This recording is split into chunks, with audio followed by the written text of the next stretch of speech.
विक्रम बैतल की 24वीं कहानी। रिश्ता क्या हुआ? विक्रम और बैतल रिश्ता क्या हुआ? बैतल 25वीं 24वीं कहानी। राजा विक्रमादित्य कई प्रयासों के बाद बैतल को एक बार फिर पकड़ लेते हैं और श्मशान की ओर चल लेते हैं। हर बार की तरह इस बार भी बैतल नई कहानी सुनना शुरू करता है। बैतल कहता है, बहुत समय पहले की बात है। एक राज्य पर मंडलिक नामक का राजा का शासन था। उसकी एक सुंदर पत्नी और लड़की थी। राजा की पत्नी का नाम चंद्रावती और बेटी का नाम लावण्यवती था। जब लावण्यवती बड़ी हुई और उसके विवाह का समय हुआ, तो राजा मंडलिक के करीबियों ने चुपके से उसका राज्य हड़प लिया और राजा को उसके परिवार के साथ राज्य से बाहर कर दिया। राजा अपनी पत्नी और बेटी के साथ मलव देश की ओर चल दिया, जो उसकी पत्नी चंद्रावती के पिता का राज्य था। चलते चलते जब रात हो चली, तो उन्होंने वन में ही रात गुजरने का फैसला किया। राजा ने पत्नी और बेटी से कहा कि तुम जाकर कहीं छिप जाओ, क्योंकि यहाँ पास में भीलों का इलाका है। वह रात को तुम लोगों को परेशान कर सकते हैं। राजा की बात पर पत्नी चंद्रावती और बेटी लावण्यवती वन में जाकर छिप जाती हैं। उसी समय भील राजा पर हमला कर देते हैं। राजा बड़ी बहादुरी से भीलों से लड़ता है, लेकिन अंत में मारा जाता है। भीलों के जाने के बाद जब पत्नी चंद्रावती और बेटी लावण्यवती बाहर आती है, तो वो राजा को मरा हुआ पाती हैं। राजा के शव को देख दोनों बहुत दुखी होती हैं। दोनों माँ बेटी राजा की मौत का शोक मनाते हुए एक तालाब के किनारे जा पहुंचती हैं।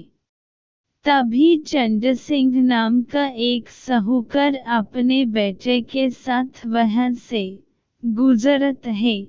उसे रास्ते में दो महिलाओं के पैरों के निशान दिखाई देते हैं। यह देखकर साहूकार ने अपने बेटे से कहा, अगर ये स्त्रियां मिल जाएं, तो जिससे चाहो तुम शादी कर लेना। पिता की यह बात सुनकर बेटा कहते हैं, पिताजी छोटा पैर वाली उम्र में भी कम होगी, इसलिए मैं छोटे पैर वाली से ही शादी करूंगा। आप बड़े पैर वाले से शादी कर लेना। साहूकार की शादी करने की इच्छा नहीं थी, लेकिन बेटे के बार बार जोर देने पर वह राजी हो जाता है। वो दोनों उत्सुकता से उन पैरों के निशान वाली महिलाओं को ढूंढने में जुट जाते हैं। दोनों जब स्त्रियों को ढूंढते ढूंढते तालाब के पास पहुंचते हैं, तो उन्हें वो सुंदर स्त्रियां दिखाई देती हैं। साहूकार आगे बढ़कर स्त्रियों से उनका परिचय पूछते हैं, तो रानी चंद्रावती सारी आप बीती साहूकार को बता देती हैं। रानी की कहानी सुनकर साहूकार दोनों स्त्रियों को शहर देने के लिए अपने घर ले आता है।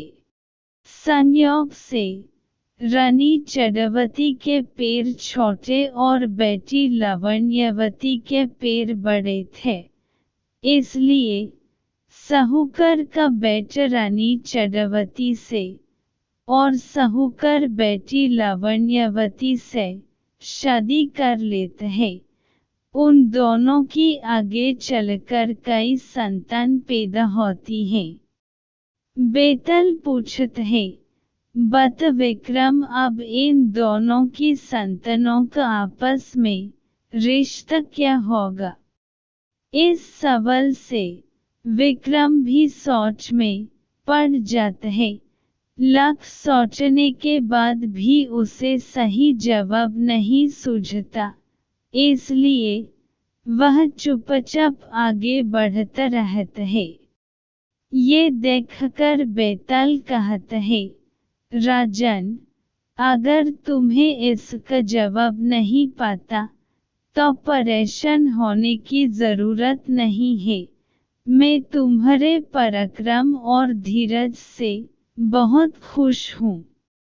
मैं इस मुर्दे से निकल जाता हूँ और तुम इस मुर्दे को अपने वादे के अनुसार योगी के पास ले जा सकते हो।